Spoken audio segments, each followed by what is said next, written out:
आपने तो Thomas Edison और एल्बर्ट आइंस्टाइन के बारे में तो सुना ही होगा और उनके इन्वेंशंस और थियरीज़ को लोग लगभग जानते ही होंगे। लेकिन आज मैं जिस साइंटिस्ट के बारे में बताने वाला हूँ, उनके इन्वेंशंस थॉमस एडिसन और एल्बर्ट आइंस्टाइन से कम नहीं थे।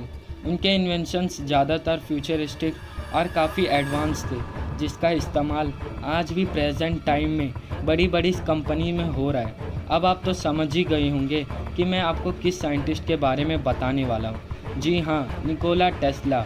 दोस्तों, इस दुनिया में बस कुछ ही लोग हैं जो अपने फ़ायदे छोड़कर पूरे दुनिया के फ़ायदे के बारे में सोचते हैं, जिसमें निकोला टेस्ला का भी नाम आता है। आपने निकोला टेस्ला के प्रोजेक्ट वार्डन क्लिफ टावर के बारे में तो सुना होगा, लेकिन क्या warden Cliff tower project successful हो पाया था? मैं इस वीडियो में आपको निकोला टेस्ला की लाइफ जर्नी और उनके प्रोजेक्ट्स के बारे में बताने वाला हूँ। मेरा नाम है दीक्षांत और चलिए आज के इस एपिसोड को शुरू करते हैं। निकोला टेस्ला का जन्म 10 जुलाई 1856 को स्मिलजेन विलेज, सरेबियन फैमिली में हुआ था। टेस्ला की आंटी ने टेस्ला का nickname child of the storm रखा था। वो इसलिए जब टेस्ला का जन्म हो रहा था तब आधी रात हो रही थी और तूफ़ान और लाइटनिंग स्ट्राइक भी हो रहे थे, पर टेस्ला की मॉम ने टेस्ला का निकनेम बदलकर चाइल्ड ऑफ द लाइट रख दिया। 1861 में निकोला टेस्ला ने अपने गांव से जल्द अपनी पढ़ाई कंप्लीट कर ली और जर्मन लैंग्वेज में मास्टर भी कर ली। फिर उसके बाद 1870 में निकोला टेस्ला ने अपनी हाई स्कूल कंप्लीट करने के लिए कार्लोवैक चले गए, लेकिन उसके 3 साल बाद यानी कि 1873 में निकोला टेस्ला अपने गांव स्मिलजेन में वापस आ गए और आने के कुछ दिन बाद टेस्ला को कोरेला नामक बीमारी हो गई। फिर उन्हें हॉस्पिटल में एडमिट करना पड़ा और उस दौरान निकोला टेस्ला को मौत का भी सामना करना पड़ा। लेकिन 1 साल के बाद निकोला टेस्ला पूरी तरीके से ठीक हो गए और साल 1875 में टेस्ला कॉलेज में दाखिल हो गए और वहां जाते ही टेस्ला बहुत से एग्ज़ाम पासेस कर लिए और वो भी अच्छे ग्रेड से। और हाँ, निकोला टेस्ला ने इलेक्ट्रिकल इंजीनियरिंग और मैकेनिकल इंजीनियरिंग भी की थी। साल 1882 में निकोला टेस्ला थॉमस एडिसन की कंपनी में जॉब के लिए जाते हैं और उस बीच निकोला टेस्ला अपने इलेक्ट्रिकल इंजीनियरिंग स्किल में काफ़ी सुधार करते हैं और उसी साल टेस्ला ने अपनी पहली इन्वेंशन की थी, अल्टरनेटिव करंट यानी कि एसी, जो एडिसन के डीसी यानी कि डायरेक्ट करंट से काफ़ी हेल्पफुल साबित हुई थी।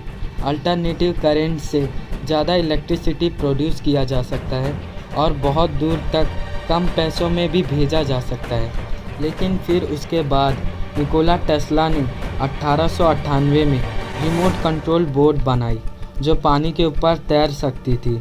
ये इन्वेंशन उस समय के लिए काफ़ी चौंका देने वाली इन्वेंशंस थी। लेकिन निकोला टेस्ला ने कुछ ऐसे भी इन्वेंशंस किए थे जो दुनिया बदल सकती थी, जैसा कि टेस्ला ऑसिलेटर।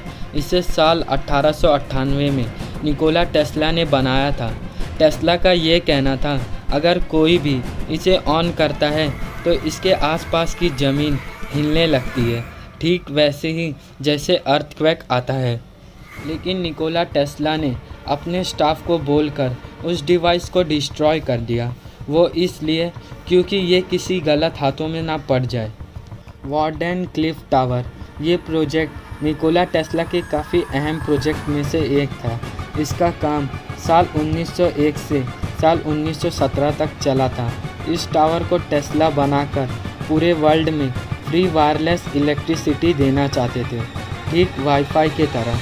लेकिन इस प्रोजेक्ट के शुरुआती दिनों में जेपी मॉर्गन इस प्रोजेक्ट को फंड देते थे, लेकिन आगे चल के जेपी मॉर्गन को पता चला कि निकोला टेस्ला ये काम लोगों को फ्री में इलेक्ट्रिसिटी देने के लिए कर रहे हैं, तो जेपी मॉर्गन ने इस प्रोजेक्ट को फंड देने से इनकार कर दिया और उसके बाद निकोला टेस्ला का ये सपना एक सपना बनकर रह गया। लेकिन कुछ साल बाद 1930 में निकोला टेस्ला ने थियोरेटिकली डेथ रे नामक एक ऐसी वेपन को इन्वेंट किया जो इंटेंस पावर और फोर्स से एक ऐसी बीम छोड़ेगी जो दुश्मनों की वॉर प्लेन को काफ़ी दूर से ही डिस्ट्रॉय कर देगी। लेकिन गवर्नमेंट ने इस प्रोजेक्ट को पैसा देने से मना कर दिया। लेकिन निकोला टेस्ला ने 300 से भी ज़्यादा इन्वेंशंस किए थे, जैसे कि एसी मोटर, जो आज की बड़ी बड़ी कंपनी में डेली यूज़ हो रहा है। लेकिन दोस्तों, आपको नहीं लगता अगर टेस्ला के इन्वेंशंस को फंड दिए गए होते तो आज हमारी टेक्नोलॉजी काफ़ी एडवांस होती। और निकोला टेस्ला को 9 भाषाएं आती थी, लेकिन लोग उनको पागल और सरफिरा साइंटिस्ट कहते थे। और निकोला टेस्ला का ये कहना था कि वो एलियन से बातें करते हैं और वो टाइम ट्रैवल भी कर चुके हैं। लेकिन 7 जनवरी 1943 में निकोला टेस्ला की डेड बॉडी न्यूयॉर्क शहर के द न्यूयॉर्कर होटल में पाई गई। वीडियो